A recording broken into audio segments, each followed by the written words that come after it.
I want to play a video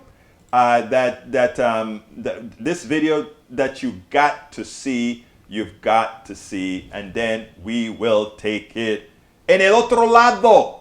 We'll continue thereafter. So check out Chris Christie, and then we'll take it on the other side.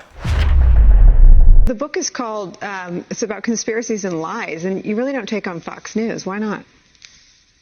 Look, because the book was Tucker Carlson program? because the book. No, I don't watch it, but the book. Are you aware of what he does? Not really. I don't pay a lot of attention to it. It's a book with truth deniers, conspiracy theorists on the cover, and you attack CNN and the New York Times and MSNBC and not Fox. But excuse me, I don't attack them as conspiracy theorists or truth deniers.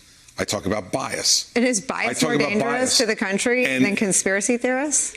No, but that's the third section of the book, where I talk about the movement forward. In the center portion of the book, we talk about the conspiracy theories and the truth denying that went on with things like QAnon, Pizzagate, the election situation, John Birch Society, and that's what I talk about.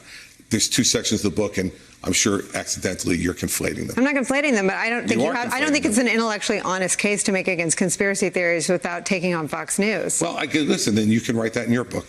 Well, I'm not trying to rescue the Republican Party. I understand. Well, whenever you want to write your next book, I guess my question is, you want to run for president. What's your relationship with Fox News going to be? Well, first of all, I didn't say I wanted to run for president. You said that. So let's be clear about that. Well, a lot of people have said that in the last 3 days. You haven't corrected anybody. Well, I understand that. You're pretty quick to jump in and correct the record. No, what I've said is that I certainly will think about it, but I won't make any decision for at least another year.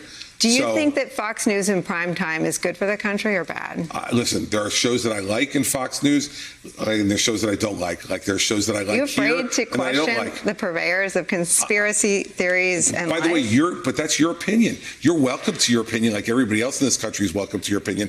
I don't consider people like Sean Hannity or Laura Ingraham purveyors. I didn't say either of their names. Well, you said the evening news programs at Fox News. The 8 p.m. hour. And as I told you, I don't watch the show, so I don't know what Tucker does from night to night. If I watch anything at night in news, because most of the time I'm watching sports, but if I'm watching anything in news, I'm usually watching either Sean or Laura. So you may or may not support Donald Trump in 2024. You may or may not run for president. And a book about liars and conspiracy theorists doesn't have anything to say about Fox News. No, the book talks about, you continue to conflate it. And you know what? I don't know how you talk about liars and conspiracy theorists without talking about Fox News. I was a Republican. I think they've done more damage to the party than anything else. I'm sure you do. But if we want to go through that, I think there are liars and conspiracy theorists on MSNBC and on CNN also. So maybe I'll write a book about all that. But that's not what this book is about. In that section of the book, I'm talking to Republicans about the way I believe we need to deal with media to be most effective for winning. The conspiracy theorists and truth deniers, which nobody else on either side of the aisle is writing about right now, other than me. No one else is writing about that. But do you want to solve them, is my question. If you want to solve the proliferation of conspiracy theories without dealing with Fox News, it's like solving terrorism without dealing with the terrorists. Well, look, that's your opinion. I disagree with your opinion.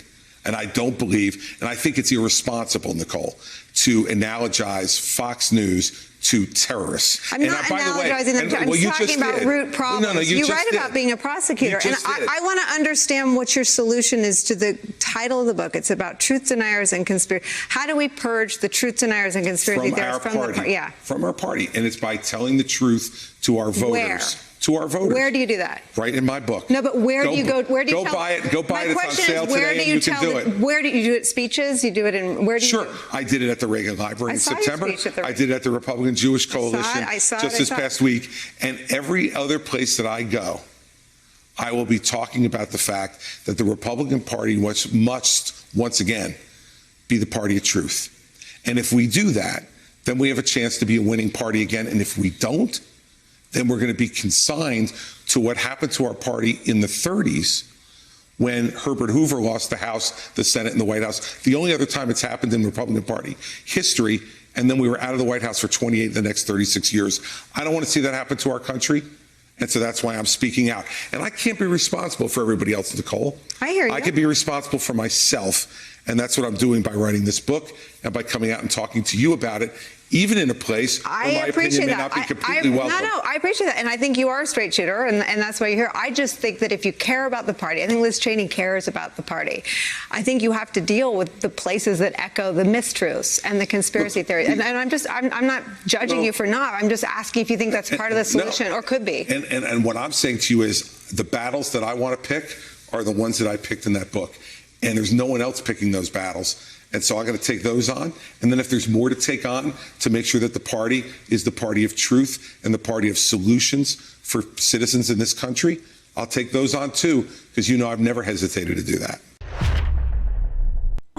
The battles that I pick are the ones that I picked in the book. And in the book, I made sure not to say anything negative about the biggest conspirator in this country, Fox News and the people on Fox News. I make sure not to alienate them at all because I know I will need them for my presidential run. And if I ever alienate Fox News, how can that book be honest? How can that book be truthful if you don't specify that the cancer in this country comes from Fox News? And I am not going to only blame Fox News.